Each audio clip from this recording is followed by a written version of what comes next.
மதிமுகம் நேயர்களுக்கு வணக்கம். இது அரசியல் திண்ணை. இன்றைய நேர்காணலில் சிறப்பு விருந்தினராக நம்மோட ஊடகவியலாளர் சத்யராஜ் அவர்கள் இணைந்திருக்கிறார். பேசலாம். எப்ஸ்டீன் ஃபைல்ஸ் அப்படின்னா ஃபர்ஸ்ட் என்ன, யார் இந்த எப்ஸ்டீன்? இவன் ஒரு மிகப்பெரிய பாலியல் புரோக்கர்.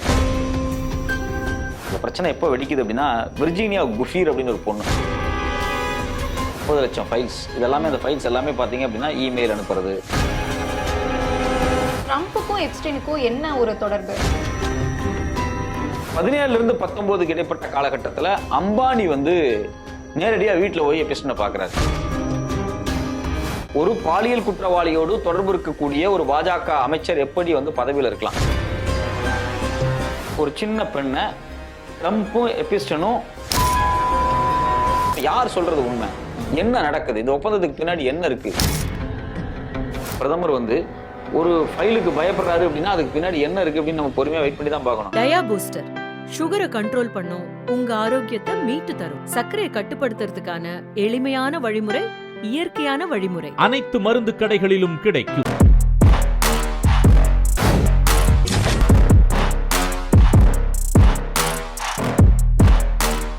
வணக்கம் சார். வணக்கம். அரசியல் திண்ணை நிகழ்ச்சியில சந்தித்ததுல ரொம்ப மகிழ்ச்சி.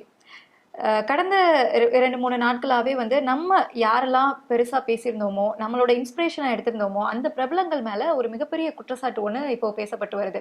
எப்ஸ்டீன் ஃபைல்ஸ் அப்படின்னா ஃபர்ஸ்ட் என்ன, யார் இந்த எப்ஸ்டீன்?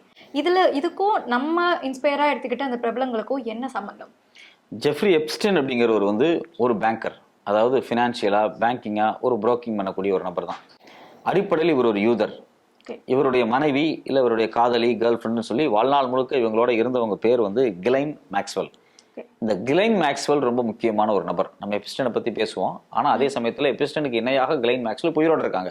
அவங்க ரொம்ப முக்கியவாங்க. இந்த கிலைன் மேக்ஸ்வெலுடைய அப்பா ராபர்ட் மேக்ஸ்வெல், அவர் ஒரு இஸ்ரேலிய உளவாளி. அது அதிகாரப்பூர்வ கார்டியன், நியூயார்க் டைம்ஸ் எல்லா பத்திரிகையும் எழுதுனதுதான். அவர் ஒரு எகோஸ்லோவியன். அவர் பிரிட்டன்ல போய் M16 வேலை பார்க்குறாரு. அங்க இருக்கக்கூடிய பிரிட்டனுடைய உளவு பிரிவில் கொஞ்சம் வேலை பார்க்குறாரு. எல்லாம் நினைச்சிருந்தாங்க அவர் பிரிட்டனுடைய உளவாளி அப்படின்னு. ஆனா பிற்பாடு பார்த்தீங்கன்னா அவர் KGBக்கும், ரஷ்யாவினுடைய உளவு அமைப்பான KGBக்கும் வேலை பார்த்துருக்காரு. பிற்பாடு குறிப்பான விஷயம், அவர் மொசாத்துக்காக தான் வேலை பார்த்துருக்காரு. டபுள் ஏஜென்ட், ட்ரிபிள் ஏஜென்ட் சொல்லுவாங்க. அவர் போய் நான் M16க்காக வேலை பார்க்குற மாதிரி இன்ஃபர்மேஷன் எடுத்துக்கொண்டு மொசாத்துக்கு கொடுப்பாரு. மொசாட்ல இருக்கிற மாதிரி இன்ஃபர்மேஷனை கொண்டு போய் KGB கொடுக்குற முடியும். இது ரொம்ப ரெகுலராக நடக்கும். அதில் பல பேர் கொலை செய்யப்படுவாங்க. அது இந்த ஸ்பைஸை கொலை பண்ணுறது அப்படிங்கிறது ரொம்ப நார்மலாக நடக்கும். இப்போ இந்த ராபர்ட் மேக்ஸ்வெல் அப்படிங்கிறவர் யுகோஸ்லோவியாவிலிருந்து ஒரு மைக்ரேட் ஆகி அங்கே போய் உட்கார்ந்து அவர் ஒரு உளவாளியாக இருந்திருக்கிறார். அவர் அமெரிக்காவினுடைய நியூக்ளியர் திட்டங்கள் இருக்கு பார்த்தீங்களா, அந்த திட்டங்கள் இருக்கக்கூடிய முக்கியமான விஷயங்களை லீக் பண்ணது, அதை மொசாத்திட்ட கொண்டு போய் சேர்த்தது மாதிரியான பல செய்திகள் எல்லாமே இருக்கு. குறிப்பாக அரேபு போர் வந்தப்பெல்லாம் இஸ்ரேலுக்காக ஆயுதங்களை கடத்தியது, விமான உதிரி பாகங்களை கடத்தியது, இது எல்லா வேலையும் அவர் பார்த்திருக்கிறார். இவர் ஸ்பெயின் பக்கத்துல கூடிய ஒரு தீவுல செத்து போறார், கடல்ல விழுந்து, விபத்துங்கிறாங்க. இவர் செத்ததுக்கு பிறகுதான் இவர் யாரு அப்படிங்கிறதே ஒரு மிகப்பெரிய விஷயமா வெளியே வருது. இவர் செத்த உடனே இவர் பாடியை எடுத்துக்கொண்டு போய் இஸ்ரேல்ல புதைக்கிறாங்க, ஜெருசலத்துல.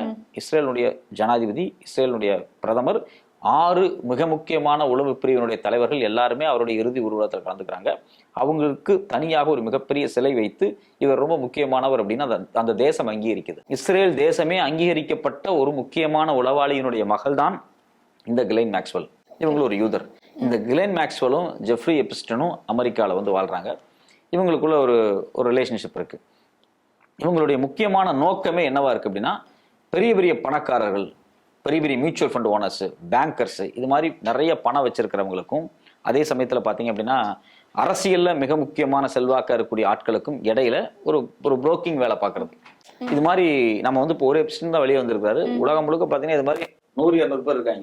அவங்களோட வேலை என்ன அப்படின்னா, தாங்க முடியல. ஆமா, அவ்வளவு பேர் இருக்காங்க. இப்போ நீங்க அவர் என்ன பண்ணுவார் அப்படின்னா, இப்போ நான் ஒரு பெரிய ஒரு பேங்கர்னு வச்சுங்களேன், நான் போறேன், எனக்கு ஒரு வேலை நடக்கணும், இந்த கவர்மெண்ட்ல இந்த வேலை நடக்கணும் அப்படின்னு நான் போய் சொல்றேன் அப்படின்னா, அவர் அந்த கவர்மெண்ட்ல இருக்கக்கூடிய, அந்த ஊர்ல இருக்கக்கூடிய ஒரு பெரிய யூனிவர்சிட்டிக்கு ஃபண்ட் ரைஸ் பண்ணி கொடுப்பாரு. உனக்கு நான் ஒரு 10 கோடி நான் ஃபண்ட் வாங்கி தரேன், இந்த விஷயத்தை உங்க நாட்டில் மூவ் பண்ணி கொடுங்க, யாரையாவது பிடிச்சு அப்படின்னு சொல்லி ஒரு புரோக்கர் தான். ஸோ இந்த நார்மலா பாத்தீங்க அப்படின்னா, இப்போ நீங்க ஒரு படம் வந்துச்சு தமிழ்ல கூட, அதுல ஓரளவுக்கு நல்லா எடுத்திருந்தாங்க. இந்த சக்தி திருமகனா, ஆமா, ஒரு படம் வந்துச்சு. அது கொஞ்சம் ஃபேமஸா ஓடலது. அந்த சக்தி திருமோகன் படம் அப்படிங்கிறதே இந்த லாபி இதை மையமா வச்சதுதான். அந்த லாபி அப்படிங்கிறது என்ன அப்படின்னா, ஒரு பக்கம் அரசியல்வாதிகள் இருப்பாங்க, இன்னொரு பக்கம் அதிகாரிகள் இருப்பாங்க, இது இல்லாம கார்பரேட் முதலாளிகள் இருப்பாங்க. இந்த 3 பேர் நமக்கு தெரியும். கார்பரேட்டை தெரியும், அரசியல்வாதியை தெரியும், பியூரோக்ரஸியை தெரியும். இந்த 3 பேர்த்தையும் மையமா கனெக்ட் பண்ணக்கூடிய லாபியிஸ்ட்னு ஒரு குரூப் இருக்கு இந்த உலகத்துல. அவங்க தான் ரொம்ப முக்கியமானவங்க. அவங்க தன்னை வெளிப்படுத்திக்க மாட்டாங்க எங்கேயுமே பெருசாக. இல்ல இலுமினாட்டி அப்படிங்கிற ஒரு இலுமினாட்டி கிடையாது. அந்த கான்ஸ்பிரசிக்குள்ள போக வேணாம். நீங்க புரோக்கரேஜ் பண்ற வேலை அவங்க பண்றது என்ன, புரோக்கரா இருப்பாங்க. ரொம்ப சிம்பிளா சொல்ல போனா நம்ம தமிழ்நாட்டிலேயே நம்ம செக்ரட்டரியேட்டுக்குள்ள பாத்தீங்கன்னா இது மாதிரி ஆட்கள் இருப்பாங்க, வெளியே இருப்பாங்க.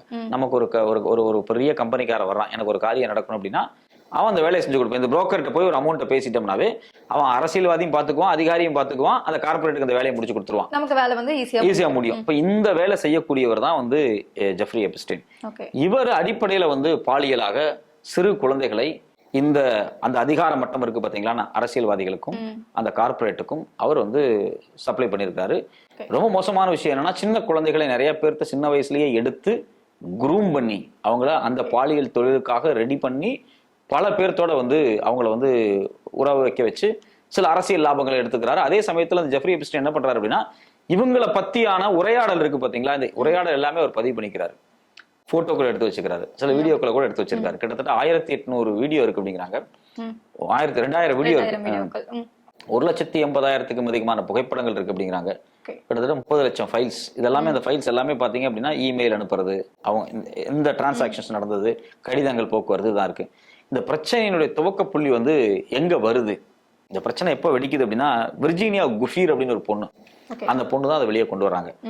இந்த பொண்ணு ஏன் வெளியே கொண்டு வராங்க அப்படிங்கறத ரொம்ப முக்கியம். இல்ல இந்த வெளியே கொண்டு வரது வந்து ஜெஃப்ரி எப்ஸ்டைன் உயிரோட இருக்கும்போதா இல்ல அது அவர் இருக்கும்போதே பண்ணிடுறாங்க. இது எப்படி நடக்குது அப்படின்னா, 2005 ஒரு குழந்தை வந்து அவங்க அப்பாட்ட போய் சொல்லுது, என்னை வந்து மசாஜ் பண்றதுக்காக கூப்பிட்டாங்க, இந்த ஜெஃப்ரி எப்ஸ்டைனுடைய வீடு, அந்த மசாஜ் சென்டருக்கு போறப்போ அவர் என்ன பாலியலா சுரண்டுறாரு அப்படின்னு சொல்லிட்டாங்க. அந்த அப்பா போய் அவர் என்ன பண்றாருன்னா போலீஸ்ல கம்ப்ளைண்ட் கொடுக்குறாரு. அது வந்து ஒரு பீச் ஹவுஸ் ஏரியா. அந்த பீச் ஹவுஸ் பேர் என்னன்னு பாத்தீங்கன்னா பாம் பீச் ஹவுஸ் ஹோம். அது வந்து மேன்ஹட்டன்ல இருக்கு, யூஎஸ்லுடைய மேன்ஹட்டன் பகுதியில் இருக்கு. இப்போ அந்த வழக்கை எடுத்து போலீஸ் விசாரிக்கிறதுக்காக அந்த மேன்ஹட்டன் பீச் ஹவுஸை ரைடு பண்ணும்போது, உள்ள போய் செக் பண்ணும்போது, அவ்வளவு பெரிய சக்தி வாய்ந்த நபராக இருந்தாலும் அங்க வந்து இந்த சைல்டு டிராஃபிக் இஷ்யூ வந்து பொது வெளியில வரும்போது பெரிய இஷ்யூவாக மாறும். போய் ரைடு பண்ணும்போது நிறைய கடிதங்கள், டைரிஸ், அந்த டைரியில நிறைய போன் நம்பர்ஸ் கிடைச்சிருக்கு. இப்ப இந்த பொண்ணுகிட்ட கேட்கறாங்க, நீ எப்படிமா அவன்கிட்ட போய் சிக்கன அப்படின்னு கேட்கறப்ப, இல்ல என் கிளாஸ்மேட் ஒரு பொண்ணு சொன்னா அப்படிங்கிறாங்க. அப்புறம் அந்த பொண்ணை கூப்பிட்டு கேட்டா வேற ஒரு பொண்ணை சொல்றாங்க. லிங்க் போயிட்டே இருக்கு. இது வந்து ஒரு இங்க எம்என்எம் மாதிரி சொல்லுவாங்க இல்லையா, நீ ஒரு 3 பேர்த்த பிடிச்சு கொடு, நீ ஒரு 5 பேர்த்த பிடிச்சு கொடு, அது மாதிரி ஒரு பெரிய நெட்வொர்க்கிங் இருந்திருக்கு. அது எல்லாமே இந்த டைரியில இருக்கக்கூடிய போன் நம்பரை வச்சு செக் பண்ணி பாக்குறாங்க. நிறைய குழந்தைகள் பிலோ 18 இயர்ஸ் அவ்வளவு பேர் மாட்டியிருக்கிறாங்க. இந்த என்கொயரி நடக்கும்போது இந்த விர்ஜீனியா குஃபீர் அப்படிங்கக்கூடிய ஒரு பொண்ணோட நம்பர் வந்து இருக்குது. இவங்க இங்க இருந்திருக்காங்க, 2 வருஷம் வேலை பார்த்துருக்காங்க அப்படிங்கிறது வந்து தெரிய வருது. இதெல்லாமே நான் சொல்றது 2005 வேலை பார்த்திருக்காங்க. இந்த சென்ஸ் பெண்களை வந்து வேலைக்காகவும் அவங்க வச்சிருக்காங்க. வேலைக்காக ஸ்பா க்ரூம் பண்றது வேற, வேலைக்காக வச்சு. இப்ப இந்த பொண்ணு பாத்தீங்கன்னா, இந்த விர்ஜீனியா குஃபீர் அப்படிங்கிறவங்க அடிப்படையில மாராலோகோ அப்படிங்கக்கூடிய ஒரு ட்ரம்பினுடைய பங்களா, அது வந்து ரொம்ப பெரிய பங்களா, 126 ரூம் இருக்கும், ஒரு 100 இயர்ஸ் ஓல்டு கேஸ்டல் வாங்க, பெரிய பிரம்மாண்டமான இடம். ஆரம்பத்தில் அவர் வந்து ஒரு 150 கோடிக்கு வாங்கும்போது 84 வாங்குறாரு நினைக்கிறேன், 150 கோடிக்கு வாங்குறாரு. வாங்கும்போது அவர் வந்து வீடுக்காக தான் வாங்குறாரு. அவர் ஒரு பெரிய real estate owner Trump. So வீடா வாங்கி பிற்பாடு கிளப்பா கன்வெர்ட் பண்ணி அங்கே ஸ்பா, ஹோட்டல் எல்லாமே பார்ட்டி பண்றது எல்லாமே ஃபெசிலிட்டியா மாத்துறாரு. அங்க மாரலோகோல இருக்கக்கூடிய ஒரு அட்டெண்டரா அந்த பொண்ணு போய் வேலை பார்க்குது, கிளாக் ரூம் அட்டெண்டராக. ஏன்னா அவங்க அப்பாவும் அங்க வேலை பார்த்துருக்காரு, அவங்க அப்பா அவங்க மெயின்டெனன்ஸ் மேனேஜரா இருந்திருக்காரு. அதனால அந்த பொண்ணும் அங்க வேலை பார்க்குது. அதுக்கு முன்னாடி அந்த பொண்ணு வீட்டை விட்டுலாம் ஓடி போய் ரொம்ப சுரண்டப்பட்டு திருப்பி வீட்டுக்கே வந்துடக்கூடிய ஒரு பொண்ணா தான் இருக்கு. ஒரு சாதாரண நார்மல் ஒரு மிடில் கிளாஸ் குடும்பத்து பொண்ணு. இந்த பெண்ணை, இந்த விர்ஜீனியா குஃபீரை வந்து நான் சொன்ன பாத்தீங்களா ஏற்கனவே, இந்த மேக்ஸ்வெல், ராபர்ட் மேக்ஸ்வெல்லுடைய பொண்ணு எபிஸ்னுடைய காதலி, அவங்க வந்து பாக்குறாங்க, இந்த பொண்ணு நல்லா இருக்கு, சின்ன வயசா இருக்கு, 16 வயசு இருக்கு, மசாஜ் தெரப்பி குறித்து ஒரு புக்கு படிச்சுட்டு இருக்கு, நீ என்னமா அவனுக்கு மசாஜ் இன்ட்ரெஸ்ட் சொன்னப்போ நீ எங்க பங்களாவுக்கு வா அப்படின்னு சொல்லி அந்த பாம் பீச் ஹவுஸுக்கு கூட்டு போயிடுறாங்க, எபிஸ்டன் இருக்கக்கூடிய வீட்டுக்கு கூட்டு போயிடுறாங்க. அங்க அந்த பொண்ணு வந்து எபிஸ்டனுக்கு நீங்க வந்து இவருக்கு வந்து மசாஜ் பண்ணணும் அப்படின்னு சொல்லும்போது அவர் வந்து அந்த பொண்ணை மிஸ்யூஸ் பண்றாரு. எபிஸ்டனை மிஸ்யூஸ் பண்ணிட்டு அவரோட நின்னா பரவாயில்ல, அவர் வந்து அந்த பொண்ணை மைண்ட் அளவுல குரூம் பண்ணி பிரிட்டிஷ் இளவரசர் பிரின்ஸ் சார்லஸ் பிரின்ஸுக்கே வந்து, அதாவது பிரிட்டிஷ் மகாராணியினுடைய 2வது மகன் நினைக்கிறேன், இளவரசருக்கு வந்து அந்த பொண்ணோட வந்து அனுப்பிச்சு வைக்கிறான். லண்டன் ஒரு தடவை கூட்டு போறான், அங்க ஒரு தடவை அவங்களுக்குள்ள பாலியல் உறவு நடக்குது. பிற்பாடு மெக்சிகோல, அது இல்லாம ஜெஃப்ரி எப்ஸ்டைனுக்கு ஒரு தனி தீவு இருக்கு, அங்க யூஎஸ்லயே இருக்கு. யூஎஸ்ல இருக்கக்கூடிய பிரிட்டிஷ் விர்ஜீனியா தீவு, ரொம்ப ஒரு செப்பரேட்டான ஒரு ஆளுக்கு ஒரு தீவு. அந்த தீவுலையும் பிரின்ஸ் இளவரசர் வந்து அந்த பெண்ணோட இருக்காரு. முன்னாள் பிரிட்டிஷ் பிரதமர் 2 முறை பிரதமராக இருந்த முக்கியமான நபரும் அந்த பெண்ணோட உறவு வச்சுக்கிறாங்க. இது எல்லாமே புகைப்படங்கள் பதிவாகுது. அதுல புகைப்படங்கள் வந்து 2011 வெளியே வந்துச்சு, 2011 வெளியே வந்துச்சு. இந்த அளவுக்கு அது பெருசா வெடிக்கல. நான் சொல்றது 2005 இந்த குழந்தைகள்லாம் மாற்றாங்க. இந்த குழந்தைகளை மாட்டும் போது இந்த குழந்தைகளை வச்சு இதுல கிடைச்ச ஒரு நம்பர் முக்கியமான ஆள் தான் வந்து விர்ஜினா குஃபீர். அந்த விர்ஜினா குஃபீருக்கு போன் அடிச்சு விசாரிக்கும் போது நீ எங்கம்மா இருக்குன்னு கேட்டா நான் ஆஸ்திரேலியாவில் இருக்கேன் அப்படின்னாங்க. நீங்க யாரு என்னன்னு விசாரிக்கும் போது அவங்கள பத்தி எல்லா விஷயத்தையும் சொல்றாங்க. நான் வந்து 2000 இந்த பீச் ஹவுஸுக்கு வந்தேன். மாரலோகோல ட்ரம்போட வீட்டுல இருந்து என்னை கூட்டு வந்தாங்க.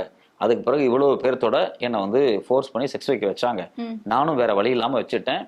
பிற்பாடு என்ன நடந்துச்சு அப்படின்னா, என்னை வந்து தாய்லாந்துக்கு அனுப்பிச்சு சில பொண்ணுகளை அங்கிருந்து இங்க கொண்டு வர சொன்னாங்க. அங்க போயிட்டு சில பொண்ணுகளை 18 வயசுக்கு கீழே இருக்க சின்ன பொண்ணுகளை கலெக்ட் பண்ணி இங்க கொண்டு வந்து அனுப்புறது, இது பண்ண சொன்னாரு எபிஸ்டைன்.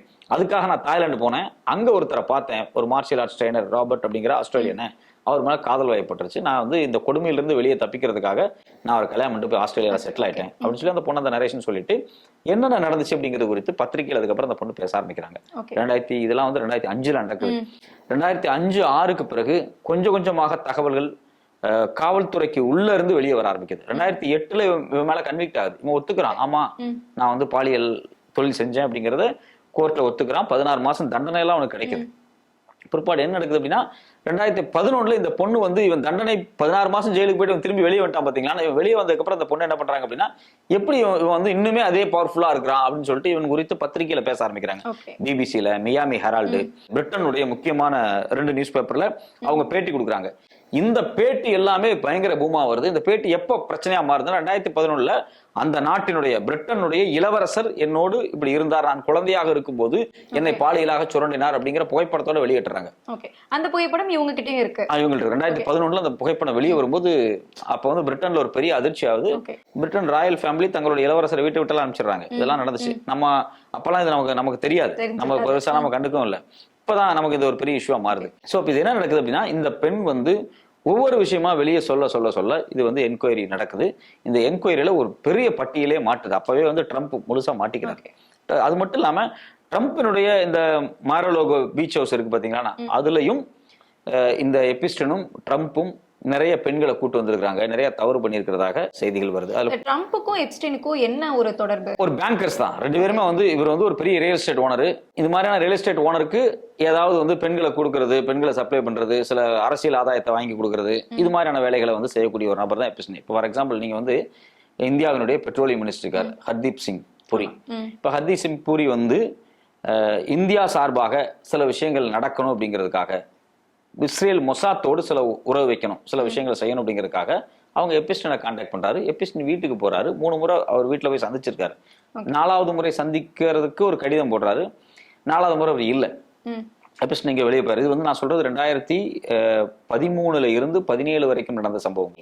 ரொம்ப எக்ஸாக்டா சொல்லணும்னா, இந்தியாவினுடைய இன்னைக்கு அவர் பெட்ரோலியம் மினிஸ்டர். 2017 தான் அவர் பெட்ரோலியம் மினிஸ்டர். அன்னைக்கு அவர் வந்து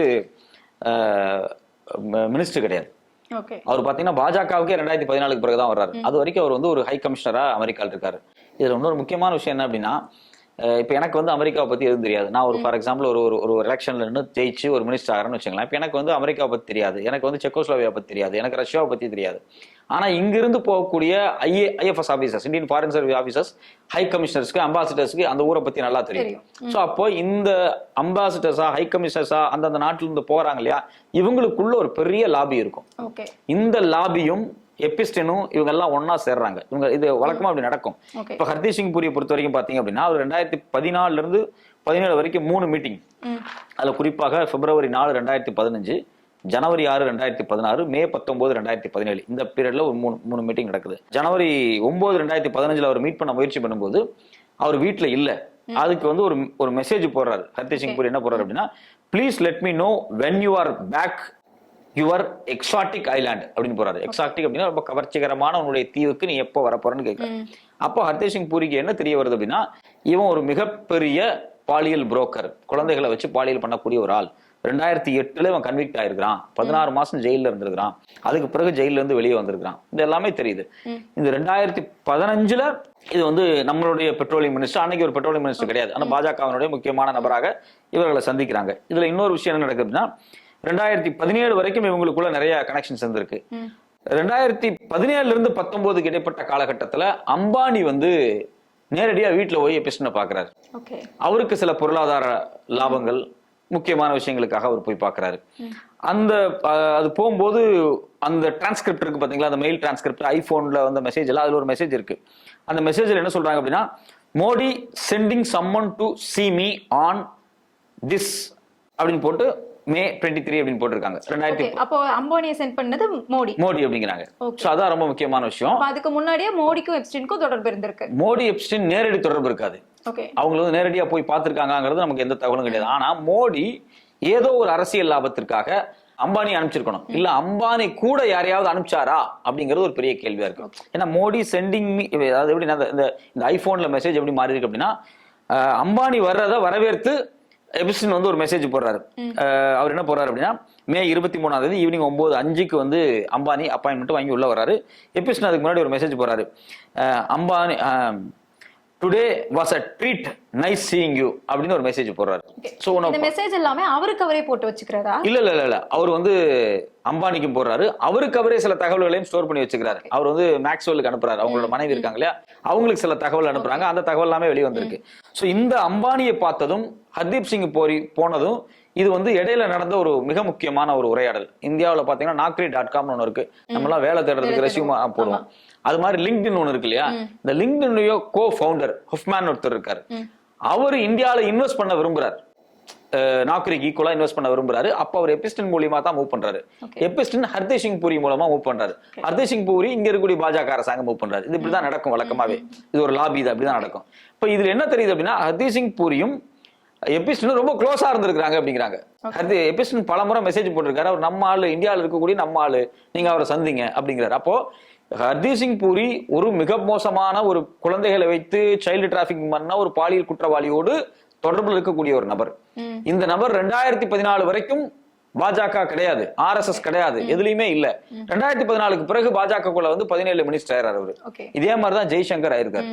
ஜெய்சங்கருக்கும் RSSக்கும் பாஜகவும் சம்மந்தம் இல்ல, அவர் மினிஸ்டர். ஜெய்சங்கர் நேமும் இந்த ஃபைல்ஸ்ல இல்ல இப்போதைக்கு. ஆனா அவரும் வந்து ஹை கமிஷனரா இருந்து வராரு. நீங்க ரயில்வே மினிஸ்டர் இப்ப இருக்கக்கூடிய அஸ்வின், அவரும் வந்து இது மாதிரி ஒரு IAS IRS ஆபீசரா இருந்து உள்ள வர்றாரு. இப்ப இவங்க எல்லாம் வந்து ஒரு அதிகார மட்டத்தில் இருக்கக்கூடியவங்க. இவங்க ஏதாவது கார்பரேட்டோட லாபி பண்ணக்கூடிய நபர்கள். இந்த லாபி பண்ணக்கூடிய நபர்கள் வந்து இப்படிதான் உள்ள வருவாங்க.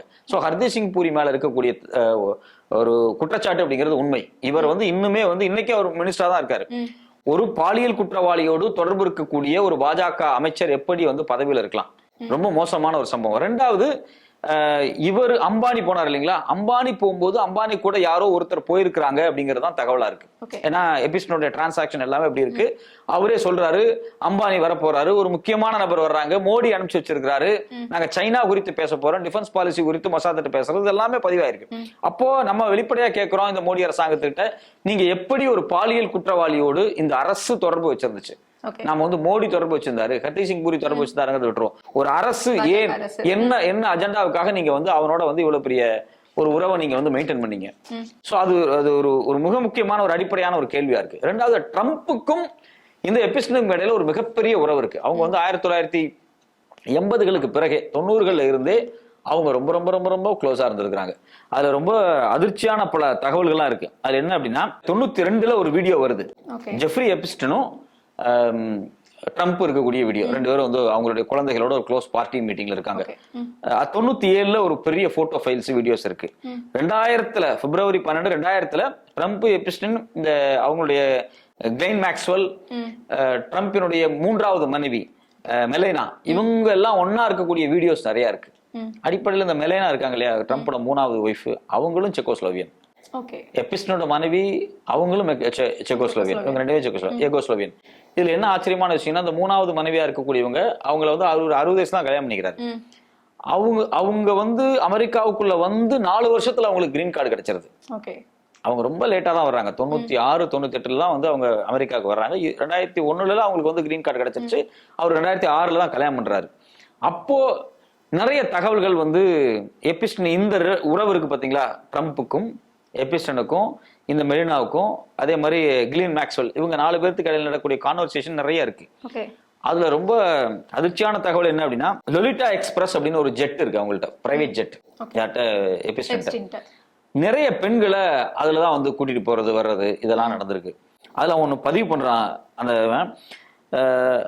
ட்ரம்ப்பும் அவருடைய முதல் மனைவியான மெலினாவும் முதலாக அவங்க செக்ஸுவரை வச்சுக்கிட்டதே வந்து என்னோட ஜெட்ல தான் அப்படிங்கிற ஒரு தகவலை வந்து வெளியிடுறான். ஸோ அப்போ அவங்க கல்யாணம் எல்லாம் ஆகலை. ஸோ அப்போ இவங்களுக்குள்ள ஒரு ரிலேஷன்ஷிப் இருந்திருக்கு. ரெண்டாவது, FBI டாக்குமெண்ட்ஸ்ல இருந்து ஒரு விஷயம் என்ன வருது அப்படின்னா, இந்த லொரிட்டா எக்ஸ்பிரஸ் இந்த ஜெட் இருக்கிற மாதிரியே இந்த லுமிசைன் ஒரு கார் இருக்கு இல்லையா, நீளமான ஒரு கார் நம்ம பார்த்திருப்போம் சினிமால, அந்த கார்ல ஒரு சின்ன பெண்ணை ட்ரம்ப்பும் எபிஸ்டனும் பலாத்காரம் பண்ணதாக ஆவணங்கள் பதிவாயிருக்கு. இது எல்லாமே நான் வந்து லேட் 90s சொல்றேன், அப்பவே வந்து பதிவாயிருக்கு. ஸோ அது குறித்தான சில, அந்த பொண்ணுக்கு 13 வயசு தான். அது பிற்பாடு அந்த பொண்ணு மர்மமான முறையில வந்து கொல்லப்படுறாங்க. அது எப்படி நடந்துச்சுன்னு தெரியல அப்படிங்கிறாங்க. ஸோ இந்த தகவலும் பதிவாயிருக்கு. ஸோ நீங்க ரொம்ப கவனமா பார்க்க வேண்டிய விஷயம் என்னன்னா, இந்த வழக்குல எல்லாம் சம்பந்தப்பட்ட எபிஸ்டின் 2008லயே வந்து அவன் மேல வந்து கன்விக்ட் ஆகுது, ஜெயிலுக்கு போறான், வெளியே வர்றான், திருப்பி அவன் ஃப்ரீடமா இருக்கிறான். அதுக்கு பிறகு ஒரு பெண்கள் குழந்தைகளை வைத்து சைல்டு டிராபிகிங் பண்ண ஒரு பாலியல் குற்றவாளியோடு எல்லா அரசு அதிகாரிகளும் தொடர்புல இருக்காங்க. இந்தியாவை சார்ந்த அரசு அதிகாரிகளும், மோடியினுடைய ரெப்ரசன்டேட்டிவ்ஸும், அம்பானி எல்லாருமே தொடர்புல இருக்காங்க. இவன் 2019 திரும்பி கைதாகிறான். கைதாகி 4 மாசத்துல இறந்துடுறான். அவன் 2019 கைதாகிறதுக்கு சில மாதங்களுக்கு முன்னாடி அம்பானி போய் பாட்டுறாரு வீட்டுல. சோ அது ரொம்ப முக்கியமானது. இவன் கைதாகி போறான், உள்ள சூசைட் பண்றான்னு சொல்லிடுறாங்க. இவன் மேல முதலாக இவ்வளவு குற்றச்சாட்டுக்களை வெளியே கொண்டு வந்த ஆஸ்திரேலியாவில் இருக்கக்கூடிய ஒரு பொண்ணு சொன்னா இல்லைங்களா, அவங்க வந்து விர்ஜீனியா குஃபீர் அப்படின்னு ஒருத்தவங்க, அவங்க வந்து தாய்லாந்து போய் அங்கிருந்து ஒரு அந்த பொண்ணும் இந்த 2015 சூசைட் பண்ணி இறந்திருக்காங்க. இதுல பல மரணங்கள் வந்து சூசைட். இந்த மரணம் அப்படிங்கிறது சூசைடா இல்லனா கொலை செய்ய? கண்டிப்பா கொலை செய்யப்பட்டிருக்கலாம், அப்படி ஒரு வாய்ப்பு இருக்கு. நம்ம அதை சொல்லவே முடியாது எக்ஸாக்ட். அப்ப 2019 எபிஸ்டன் மரணம் அடைகிறாரு அப்படின்னா, சிறையில, நியூயார்க் சிறையில மரணம் அடைகிறாருன்னா ரொம்ப இன்ஃபுளுயன்சியலான ஒரு ஆள் சூசைட் பண்ண வேண்டிய தேவையே இருந்திருக்காது. எந்த குற்றணர்வுமே இல்லை அவனுக்கு. அவன் வந்து சின்ன குழந்தைகளை வச்சு ஒரு மிகப்பெரிய பாலியல் புரோக்கர் வேலை பார்த்திருக்கக்கூடியவன். எதுக்காக சூசைட் பண்ணிருப்பான்? அவனுக்கு ஜெயிலுக்குள்ள எல்லா ஃபெசிலிட்டியும் கிடைச்சிருக்கும். அப்படி வாய்ப்பு இருந்திருக்கும். அப்படி இருக்கும்போது அவன் ஏன் வந்து சூசைட் பண்ணா அப்படிங்கிறது ஒரு பெரிய கேள்வியா இருக்கு இன்னைக்கு வரைக்கும். ரெண்டாவது, இப்ப இவங்க உயிரோடு இருக்காங்க, கிலீனா மேக்ஸ்வெல். அவங்க வந்து இப்ப 20 வருஷம் சிறை தண்டனை கொடுத்து அவங்க ஜெயில இருக்காங்க. இப்ப இந்த கிலீனா மேக்ஸ்வெல்லை பிடிச்சு என்னென்ன நடந்துச்சு அப்படின்னு சொல்லி அவங்கள்ட்ட இருந்து எழுதி வாங்கினா நிறைய தகவல்கள் வெளிவரும். ரெண்டாவது, ட்ரம்பினுடைய ஒய்ஃபுக்கு நிறைய விஷயம் தெரியும். ட்ரம்பினுடைய ஒய்ஃப் பாத்தீங்கன்னா, அவங்க இப்பதான் ஒய்ஃப், 3வது ஒய்ஃப், 2006க்கு பிறகுதான் அவங்க ஒய்ஃப். அதுக்கு முன்னாடி பாத்தீங்கன்னா 96லயே அவங்க வந்து அமெரிக்காவுக்கு வந்ததுக்கு பிறகு 99ல ட்ரம்போட ஒரு மாடலிங் கம்பெனி வச்சிருந்தார். அந்த கம்பெனில அவங்க ஜாயின் பண்றாங்க. அவங்க 99 ஒரு பேட்டி கொடுக்குறாங்க. அந்த பேட்டியில் அவங்க என்ன சொல்றாங்க அப்படின்னா, நான் வந்து எதிர்காலத்துல பெட்டி ஃபோர்டு மாதிரி ஆகணும்னு விரும்புறேன், ஜாக்கி கெனடி மாதிரி ஆகணும்னு விருப்பப்படுறேன் அப்படிங்கிறாங்க. இந்த பெட்டி ஃபோர்டு, ஜாக்கி கெனடி யாருன்னு பாத்தீங்கன்னா, அமெரிக்காவினுடைய முன்னாள் ஜனாதிபதியாக இருந்த கெனடியினுடைய மனைவி. அதே மாதிரி ஃபோர்டு, ஜெரால்டு ஃபோர்டு ஒருத்தர் வந்து பிரசிடென்டா இருந்தார், அவருடைய மனைவி. இந்த மனைவி எல்லாம் அவங்க கணவர் வந்து ஜனாதிபதியாக அமெரிக்காவுக்கு இருக்கக்கூடிய காலகட்டத்தில் ரொம்ப இன்ஃபுளுயன்ஷியல் பர்சனா இருந்தாங்க. அவங்க எல்லாம் ரொம்ப இன்ஃபுளுயன்ஸான மாதிரி. அங்க வந்து ஃபர்ஸ்ட் லேடின்னு சொல்லுவாங்க. அமெரிக்கால வந்து ஃபர்ஸ்ட் லேடி அப்படின்னா பிரசிடென்டோட மனைவி தான் சொல்லுவாங்க. ரொம்ப ஃபேமஸா, ரொம்ப அதிகாரம் படைச்சவங்களாக, இன்னும் சொல்ல போனா ஒரு அமெரிக்க அரசியலில் ரொம்ப அழுத்தமான ரோலை பிளே பண்ணக்கூடியவங்களாக இந்த மனைவிகள் இருப்பாங்க. அவங்கள மாதிரி ஆகணும் ஆசைப்படுறேன்னு 99ல சொல்றாங்க. 96ல் அமெரிக்காக்குள் அகதியாக வந்த ஒரு பெண், ஒரு மாடல், ஒரு எந்த வழி இல்லாம கஷ்டப்பட்டு அமெரிக்காக்குள்ள வந்த ஒரு எகோஸ்லோவிய மாடல் 99ல இப்படி ஒரு பேட்டி கொடுக்குறாங்க. 2006ல ட்ரம்ப்பை கல்யாணம் பண்றாங்க. இப்போ அவங்க தான் அமெரிக்காவினுடைய ஃபர்ஸ்ட் லேடியா உட்காந்து ஒரு பெரிய ஒரு சக்தி வாய்ந்த ரோலை பிளே பண்றாங்க. ஸோ இது நமக்கு ரொம்ப ஆச்சரியமா இருக்கு. இதுக்கு பின்னாடி மொசாத்தோ இல்ல சிஐஓ, டீப் ஸ்டேட்டோ ஏதோ ரோல் பிளே பண்ணுதோ அப்படிங்கிற ஒரு கேள்வி வருது. ஏன்னா இது ஏன் இப்ப நியூஸா மாறுது? அது நமக்கு இந்த நியூஸா மாறுறதே ரொம்ப சுவாரஸ்யமான விஷயமா இருக்கு. இப்போ நியூஸா மாறுறதுக்கு வந்து மோடியோட பேர் அதுல இருக்கு அப்படின்னு சொன்னதுதான் அது இந்தியால நியூஸா மாறுது. ஆனா நீங்க வந்து வேர்ல்டு லெவல்ல பாத்தீங்கன்னா இன்னைக்கு வந்து Stephen Hawkins, left thinkers, writers, MIT professors, Harvard university professors, MIT scientist, இது மாதிரி பல பேர் மாற்றாங்க. இதுல மாட்டாத ஆளே இல்ல.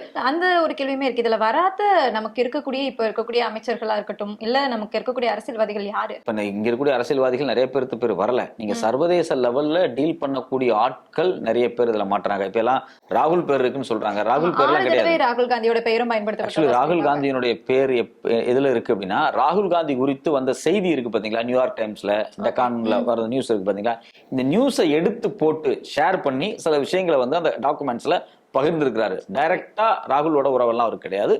ராகுல் அவரை மீட் பண்ணதுக்கான வாய்ப்பே இல்லை. அது மாதிரி எந்த ஆவணம் இது வரைக்கும் வரல. ராகுலை பத்தி இவங்க அனுப்பிச்ச மெசேஜ், யார் எபிஸ்டின் அனுப்பிச்ச நியூஸ் மெசேஜ், நியூஸ் லிங்க், அதுல வந்த பேர் அது. அதை எடுத்து வச்சு இவங்க ஒரு மேனிபுலேட் பண்ண முயற்சி பண்றாங்க. உலக லெவல்ல இது ஏன் இவ்வளவு பெரிய பூமா மாறுச்சு அப்படின்னா, போன வருஷம் ஜூன் மாசம் நினைக்கிறேன், வால் ஸ்ட்ரீட் ஜேர்னல் அப்படிங்கக்கூடிய முக்கியமான பத்திரிகை வந்து என்ன பண்றாங்க அப்படின்னா ஒரு கட்டுரை எழுதுறாங்க. அந்த கட்டுரையினுடைய தலைப்பே ரொம்ப ஆச்சரியமா இருக்கும். Jeffrey Epstein's friend sent him a birthday letter for a 50th birthday album, one was from Donald Trump அப்படிங்கிறாங்க. அதாவது 2003 இந்த எபிஸ்டினுக்கு வந்து பிறந்தநாள் வருது, 50வது பிறந்தநாள். அதுக்கு இந்த கிளென் மேக்ஸ்வெல் என்ன பண்றாங்கன்னா எல்லா பெரிய ஆட்கள்கிட்ட இருந்தும் கிரீட்டிங்கை வாங்கி தொகுக்கிறாங்க. 3 புத்தகமா வருது, வால்யூமா 255 பக்கத்துக்கு ஒரு பெருசா அவங்க பாட்டா தோக்குறாங்க. அதுல கிரீட்டிங்ஸ், அதுல வரைஞ்ச ஓவியங்கள், அது சிலதெல்லாம் நான் பார்த்தேன். அது PDF வெளியிட்டாங்க. அதுல ரொம்ப கொடூரமான விஷயம் என்னன்னா, குழந்தைகள் வரைஞ்ச ஓவியங்கள் இருக்கு. குழந்தைகளுக்கு வந்து பலூனை கொடுத்துட்டு, குழந்தைகளுக்கு வந்து லாலிபப் கொடுத்து அந்த பெண்களை வந்து செக்ஸுக்கு கூப்பிட்டு போற மாதிரியான பிக்சர்ஸ் எல்லாம் வந்திருக்கு. அதுல வந்து ட்ரம்ப்பும் ஒரு படம் வரைஞ்சிருக்காரு. ஒரு இளம் பெண்ங்கிற மாதிரியான ஒரு பிக்சர்ல ஒரு நிர்வாணமா வரைஞ்சி ஜெஃப்ரியும் டொனால்டும் பேசிக்கிற மாதிரி வேர்டா பேசிட்டு கீழே வந்து டொனால்டோட கையெழுத்து, ட்ரம்ப்போட கையெழுத்து போட்டிருக்காரு. இந்த பிக்சர் தான் வந்து முதலாக வால் ஸ்ட்ரீட் ஜேர்னல் வெளியிடுறாங்க. இவங்க வெளியிடுறதுக்கு ஒரு மாசத்துக்கு முன்னாடி ட்ரம்ப்போட நெருங்கிய நண்பராக இருக்கக்கூடிய எலான் மாஸ்க் வந்து ஒரு விஷயத்த சொல்றாரு. அவரோட ட்விட்ல போடுறாரு. எப்பன்னா ஜூன் 6, 2025 விடிய கால 12:40 போடுறாரு. என்ன போறாருன்னா, time to drop the really big bomb, ஒரு பெரிய பாமை வெடிக்க வைக்கிறதுக்கான டைம் பண்ணி போறாரு. டொனால்ட் ட்ரம்ப் டேக் பண்ணி, Trump is in the Epstein file, that is the real reason they have not been made public. அதை வந்து வெளியே விடாம வச்சிருக்காங்க எபிஸ்டின் ஃபைல்ஸ் அப்படின்னா அதுக்கு காரணம் அதுல ட்ரம்ப்போட பேர் இருக்கிறதுனாலதான் அப்படிங்கிறாங்க. ட்ரம்ப்போட யாரு வெளியிடுறாங்க? எலன் மாஸ்க் வெளியிடுறாரு. எலன் மாஸ்க் பேருமே அதுல இருக்குதானே? ஆமா, எலன் மாஸ்க் பேருமே இருக்கு. எலன் மாஸ்க் ரொம்ப டைரக்டா டீல் பண்ணல, அவன் வந்து எஸ்கேப் போயிட்டான். எலன் மாஸ்க் இதை ஏன் வெளியிடுறாரு அப்படின்னா, அவருக்கும் ட்ரம்ப்புக்கும் இடையில சில முரண்பாடுகள் வந்து ரொம்ப க்ளோஸா இருந்தாங்க. கொஞ்சம் முரண்பாடு வந்ததுனால இதை அவர் கலாய்க்கிறதுக்காக போறாரு. அவரை பொறுத்த வரைக்கும் என்ன நினைச்சிருப்பாங்க, எலன் மாஸ்க் இது வெளியே வராது அப்படின்னு நினைச்சிருப்பாங்க, தெரிஞ்சிருக்காது. ஆனா அது படிப்படியா வெளியே வருது. அதுல குறிப்பாக வால் ஸ்ட்ரீட் ஜேர்னல் பிளே பண்ணது ரொம்ப முக்கியம். வால் ஸ்ட்ரீட் ஜேர்னல் 2வது இன்னொரு கட்டுரை போடுறாங்க. அதுல வந்து கிளின்டனோட பேரெல்லாம் வந்துருது. இப்ப வேற வழியே இல்ல, டெமோக்ராட்ஸ் வந்து அதை வெளியிட சொல்லி ஃபோர்ஸ் பண்றாங்க.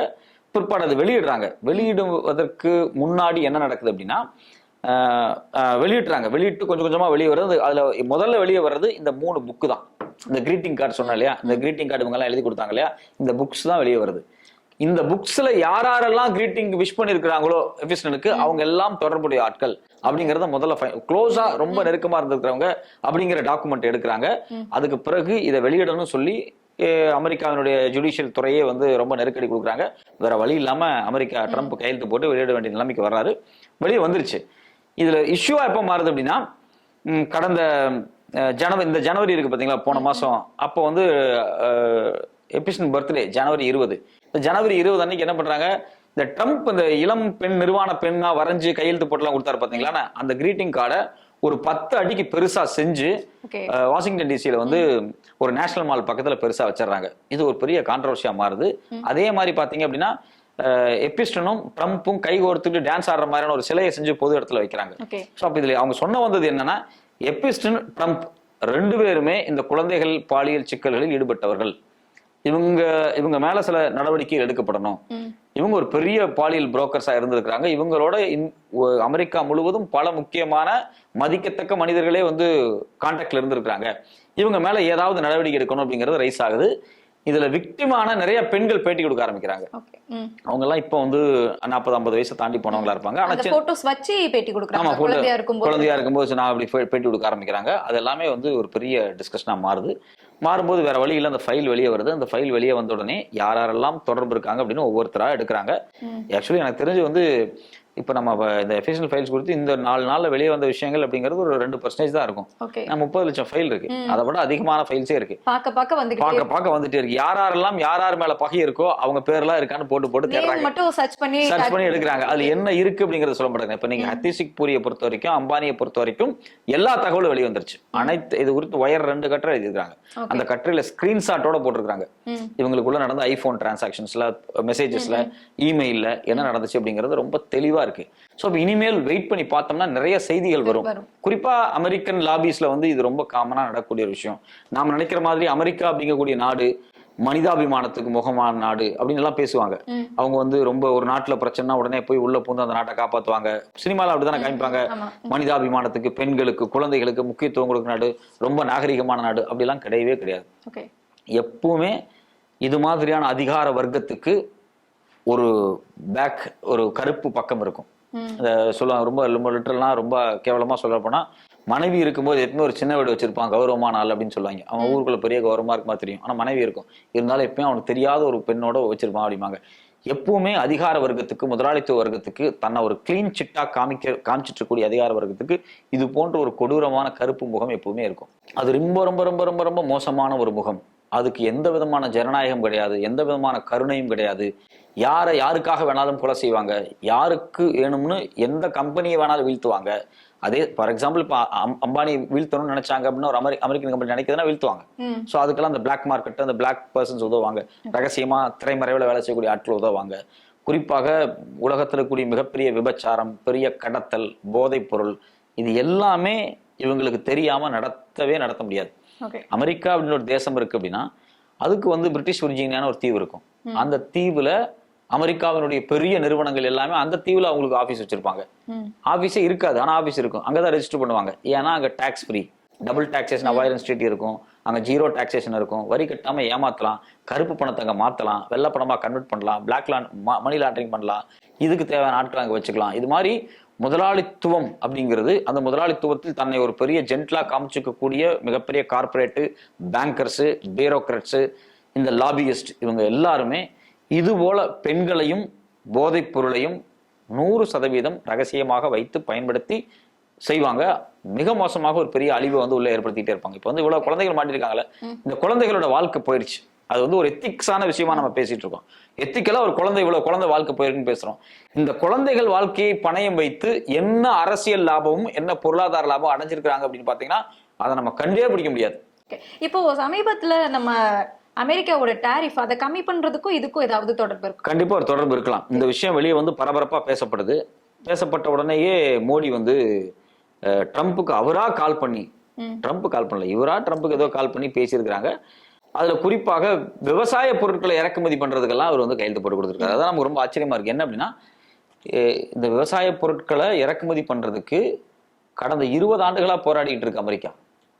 நாம வந்து விவசாய பொருட்களை அமெரிக்காவில இருந்து இறக்குமதி பண்ண மாட்டோம். அங்க விவசாயம் வேற, இங்க விவசாயம் வேற. அங்க வந்து பாத்தீங்கன்னா விவசாயம் அப்படிங்கிறது 2% மக்கள் தான் பண்ணுவாங்க, பெரிய கார்பரேட். நம்ம அமெரிக்கானா நம்ம லாஸ் ஏஞ்சல்ஸ் நினைச்சிட்டு இருக்கோம், அமெரிக்கானா நமக்கு வந்து வாஷிங்டன் டிசி நினைச்சிட்டு இருக்கோம். ஆனா அமெரிக்கால பல மாகாணங்கள் இருக்கு.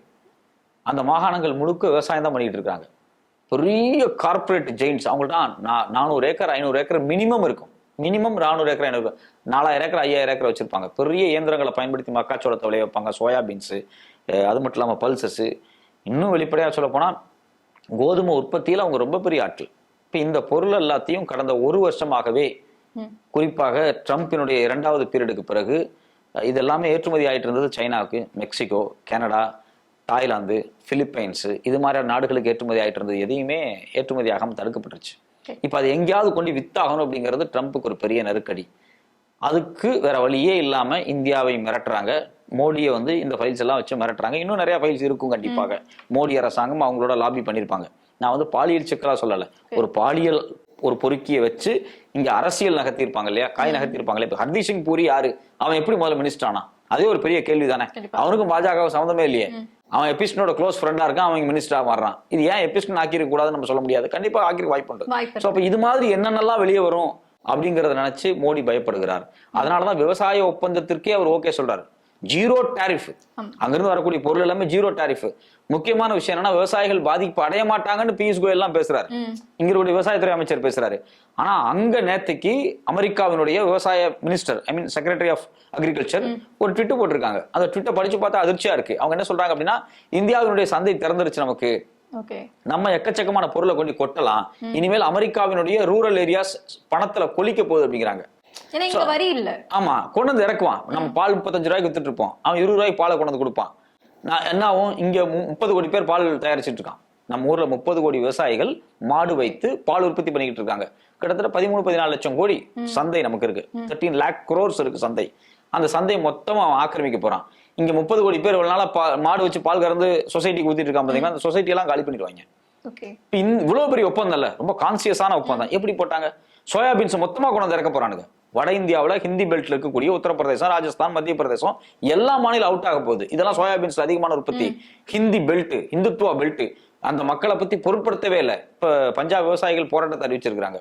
ஸோ அந்த சோயாபீன்ஸ் மொத்தம் இங்க வந்துச்சு அப்படின்னா இங்க சோயா உற்பத்தியாளர்கள் காலி, கோதுமை உற்பத்தியாளர்கள் காலி. அவன் கப்பல் கப்பலா கொண்டு வந்து இறக்கிட்டு போயிடுவான். அவனுக்கு எதை பத்தியும் கவலை கிடையாது.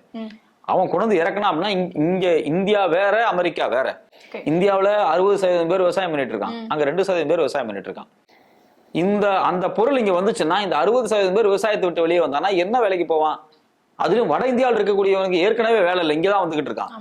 இந்த நம்ம சோயாபீன்ஸ் வீட்டு உற்பத்தியாளர்கள்லாம் அடிபட்டாங்க அப்படின்னா இந்தியாவில் மிக மோசமான பாதிப்பு ஏற்படும். ஏன் இவ்வளவு பயந்து இதை ஓகே சொன்னாரு? ஏற்கனவே 3 மாசத்துக்கு முன்னாடி சோயா பீன்ஸை இறக்குமதி பண்றதுக்கு பிளானிங் கமிஷன், இந்தியாவினுடைய திட்டக்குழு சில உரையாடல்கள் நிறுத்தினப்ப அதை எதிர்த்தது யாருன்னு பாத்தீங்கன்னா RSS எதிர்த்து. RSS விவசாய சங்கம் மோடியினுடைய இந்த சோயாபீன்ஸ் இறக்குமதிக்கு எதிராக பேசினாங்க. உடனே அந்த ஃபைல் மாயமாயிருச்சு. அந்த பிளானிங் கமிஷனுடைய திட்ட வரைவு அறிக்கைகள் மாயமாயிருச்சு. இப்ப பாத்தீங்கன்னா ஓபன் பண்ணி விட்டுட்டாரு. அடுத்த மாசம் இந்த டாரிஃப் இது இருக்கு பாத்தீங்கன்னா, இப்ப இந்த ஒப்பந்தம் இது குறித்து நிறைய ஒர்க் அவுட் பண்றாங்க. இதுல ஆச்சரியம் என்னன்னா, ஒப்பந்தம்னா நம்ம என்ன நினைப்போம், இங்க இருந்து பிரதமர் போவாரு, அங்க ஜனாதிபதி வருவாங்க, 2 பேரும் கையெழுத்து போடுவாங்க, டிவியில போட்டோ காமிப்பாங்க, பெரிய ஒப்பந்தம் கையெழுத்தாயிருச்சுன்னு சொல்லுவாங்க. இதெல்லாம் வழக்கமா நடக்கும். இவரும் போகல, அவரும் வரல, அவர் ட்விட்டர்ல போடுறாரு, இவர் போன்ல பேசினாரு, அவர் ட்விட்டர்ல போறாரு அப்படின்ட்டாங்க. என்ன பண்றீங்கன்னா, அந்த ஒப்பந்தம் குறித்து நாங்க ஒர்க் பண்ணிட்டு இருக்கோம், எப்படா வெளியிடுவீங்கன்னா நாங்க அடுத்த மாசத்துக்கு பிறகு வெளியிடுவோம். ஆனா விவசாய பொருட்கள் பாதிப்படையாதுன்னு இவர் சொல்றாங்க. ஆனா அங்க என்ன சொல்றான், விவசாய பொருட்கள் கொண்டு ஓபன் ஆயிடுச்சுன்னு அவன் ஜாலியா இருக்கான். அப்ப யார் சொல்றது உண்மை? என்ன நடக்குது? இந்த ஒப்பந்தத்துக்கு பின்னாடி என்ன இருக்கு? இதெல்லாமே ரொம்ப அப்ப இதுல இருந்து நமக்கு என்ன தெரிய வருது அப்படின்னா, இவ்வளவு காலம் அதை ரெசிஸ்ட் பண்ண மோடி அரசாங்கம் இப்ப பயந்துருக்கு. மோடியினுடைய மொத்த இமேஜும் காலியாயிருன்னு பயப்படுறாங்க. நேற்றுக்கு மோடி கதறாரு, என்ன கொலை பண்ண முயற்சி பண்றாங்க பாராளுமன்றத்துலங்கிறாரு. உன்ன யாரு கொலை பண்ண போறா? ஒருத்தரும் பண்ண மாட்டேன், நீதான் ஊர்லயே இருக்கிறது இல்லையா, யாரு கொலை பண்ண போறா? அதனால அவர் ஏதோ ஒரு வகையில் இந்த எபிஸ்டன் ஃபைல்ஸை மனமாத்த முயற்சி பண்றாங்க. சீனாவினுடைய நேரடி தாக்குதல் குறித்தான ராணுவ அதிகாரியினுடைய புத்தகம் வெளியே ஒரு பரபரப்பை ஏற்படுத்தியிருக்கு. இது எல்லாத்தையும் காலி பண்ணணும் அப்படின்னா இந்த அமெரிக்காவை சமாளிக்கணும். இன்னும் அமெரிக்கா நிறைய டாக்குமெண்ட்ஸ் வெளியிட்டுருவாங்க. டக்குன்னு ஒப்பந்தத்துக்கு ஓகே சொல்லிடுறாரு, ஒரு டிஸ்கஷனுக்கு போயிருது, மொத்தமா மடைமாறிடுது. என்ன வருத்தமான விஷயம் என்னன்னா, இந்த ஒப்பந்தம் குறித்து இன்னைக்கு பாராளுமன்றத்துல பேசப்பட்டிருக்கணும், அது பேசாம இருக்கிறாங்க, யாருமே பேச மாட்டேங்கிறாங்க. ஆமா, அதுவுமே கேள்வி இருக்கு. இவ்வளவு பெரிய விஷயம் கிடைச்சிருக்கு, ஏன்னா நமக்கு 2G கிடைக்கும் போது பாஜக அதை எப்படி பயன்படுத்தி பூமாக்குறாங்க. அதே மாதிரி காங்கிரஸ் அதை செஞ்சிருக்கணும். இன்னும் அதுல அலர்ட் ஆகாம இருக்கிறாங்க. இந்த ஒப்பந்தங்கள் வந்துச்சு அப்படின்னா அது படிப்படியா மாறும். விவசாயிகள் தான் முதல்ல கலத்துறாங்க. பஞ்சாப் விவசாயிகள் போராட்டத்துக்கு சொல்லிட்டாங்க, நேத்தே பல விவசாய அமைப்புகள் கண்டனம் சொல்லிட்டாங்க. இப்ப நீங்க மீடியால உரையாடல் இல்ல பாத்தீங்களா, ரொம்ப முக்கியமான விஷயம். நார்த் இந்தியன் மீடியாஸ் எல்லாமே இந்த ஒப்பந்தத்தை புகழ்ந்து எழுதியிருக்காங்க. மோடியினுடைய ஸ்ட்ராட்டஜி, மோடி பயங்கரமா வெற்றி அடைஞ்சிட்டாரு அப்படின்லாம் போடுறாங்க. அதெல்லாம் மோடியை கன்வின்ஸ் பண்றதுக்காக ஒரு கோடி மீடியாஸ். இந்த பிரச்சனை கிரவுண்ட் வரைக்கும் போகும். மோடி இஸ் காம்ப்ரமைஸ்ட்னு சொல்லிட்டு இன்னொரு பக்கம் பேசிட்டு தானே இருக்காங்க. அது ரொம்ப மினிமமா பேசுறாங்க. அந்த மோடியினுடைய காம்ப்ரமைஸ் எவ்வளவு பேருடைய உயிரை குடிக்க போகுதுன்னு பேசவே இல்லையா. லட்சம் மக்களுடைய வாழ்க்கையை காலி பண்ண போகுது, அது குறித்து பேச மாட்டேங்கிறாங்க. அது ஒரு பெரிய வருத்தமா இருக்கு. இனிமேல் தான் கொஞ்சம் கொஞ்சமா பேசணும். ராகுலோ எதிர்கட்சியோ பேச ஆரம்பிக்கணும், அறிக்கை கொடுக்கணும். பேசினா தான் இது இந்த பிரச்சனையை புரிஞ்சுக்க முடியும். ரெண்டாவது, இந்த டிராஃப்டும் வெளியே வரணும். இன்னும் டிராஃப்ட் ஃபைனலைஸ் பண்ணல அவங்க. அந்த டிராஃப்ட் ஃபைனலா வெளியே வரும்போது தான் நமக்கு எல்லா விஷயம் தெரிய வரும். இவங்க எவ்வளவு பெரிய திட்டத்தை போட்டு வச்சிருக்காங்க, இதனால எவ்வளவு மோசமான பாதிப்பு ஆக போகுது அப்படின்னு. இந்திய விவசாயத்தை அழிச்சுட்டாங்க அப்படின்னா மிகப்பெரிய கஷ்டம். அதுக்கப்புறம் அவன் கோதுமை கொடுப்பான், அவன் பருப்பு கொடுப்பான், அவன் சோயாபீன்ஸ் இறக்குமதி பண்ணுவான், பால் உற்பத்தி அவன் கொண்டு வந்து இருப்பான், பால் அவன் கொண்டு வந்து இறக்கணும். பால் சந்தை பெரிய சந்தை. விவசாயங்கிறது கிட்டத்தட்ட ஒரு 40-45 லட்சம் கோடிக்கு மேல ஒரு பெரிய மார்க்கெட் தான். அதாவது விவசாயம் சொல்லி இவங்களுடைய ஒப்பந்தத்துப்படி அவங்க $500 பில்லியன் 45 லட்சம் கோடி பொருளை இங்க கொண்டு வந்து போடலாம் அப்படிங்கிறாங்க. அது ஒரு பெரிய அமௌண்ட். அதெல்லாம் சாத்தியமானே எனக்கு தெரியல. இவ்வளவு விவசாய பொருட்களை இறக்குமதி கொண்டு வந்து பண்றாங்க அப்படின்னா மிக மோசமான பாதிப்பு ஏற்படும். இந்தியாவினுடைய உற்பத்தி அப்படிங்கிறது நம்ம டோட்டல் ஜிடிபில 17%. இந்தியாவினுடைய மொத்த வேலை வாய்ப்பு இருக்கு பாத்தீங்களா, அந்த மொத்த வேலை வாய்ப்புல கிட்டத்தட்ட 55% விவசாயத்துல வேலை பார்க்கறவங்க தான். இது எல்லாத்தையும் காலி பண்றதுக்காக ஒப்பந்தம். அது எவ்வளவு பெரிய பாதிப்பை ஏற்படுத்த போகுதுன்னு யோசிச்சாங்களா, இல்ல அந்த எபிஸ்டன் ஃபைல்ஸுக்கு பயந்து இப்படி கையெழுத்து போட்டாங்களா? இதெல்லாம் நமக்கு வேதனையா இருக்கு. ஒரு நாட்டுடைய ஒரு பிரதமர் ஒரு ஃபைலுக்கு பயப்படுறாரு அப்படின்னா அதுக்கு பின்னாடி என்ன இருக்கு அப்படின்னு நம்ம பொறுமையா வெயிட் பண்ணி தான் பார்க்கணும். இனிமேல் தான் கொஞ்சம் கொஞ்சமா வரும். ரெண்டாவது, இப்போ விட்டுருக்கக்கூடிய ஃபைல்ஸ் எல்லாமே முழுமையானதா அப்படின்னா தெரியல. ட்ரம்ப் குறித்து எல்லாமே வெளியே வந்துருச்சா அப்படின்னா தெரியல.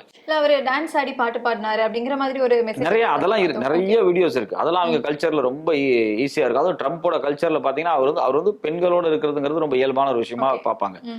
ஆனா இதுக்கு பிறகு இதுக்குள்ள என்னென்ன டீலிங்ஸ் யாராருக்கெல்லாம் கைமாற்றப்பட்டிருக்கு அப்படிங்கறத நம்ம பொறுத்திருந்து தான் பார்க்கணும். ஏன்னா அப்பதான் வரும். எப்ஸ்டீன் ஃபைல்ஸ்லயுமே வந்துட்டு நிறைய கோட் வேர்ட்ஸ் எல்லாமே பார்த்திருக்கோம். அத பத்தின டீடைல்ஸ் ஏதாவது? அது எனக்கு இது வரைக்கும் தெரியல அந்த டீடைல்ஸ். நானும் இது வரைக்கும் அதுல படிச்சாலும் புரிய மாட்டேங்குது அவங்க எதுக்காக வச்சிருக்காங்க அப்படின்னு. இல்ல சாப்பிடுற ஐட்டத்துக்கு கூட வந்து சிறுமிகளை வந்து பீஸா ஆமா அப்படி எல்லாம் சொல்றாங்க.